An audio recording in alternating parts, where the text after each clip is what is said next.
How to fix Windows upgrade error write 0x0000065e while gathering/applying object.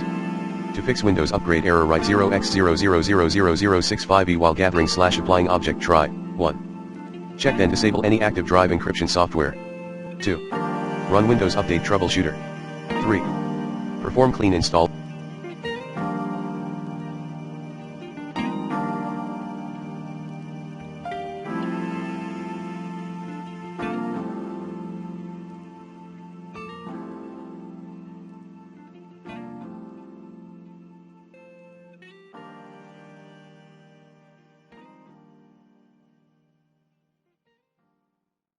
Or refresh PC.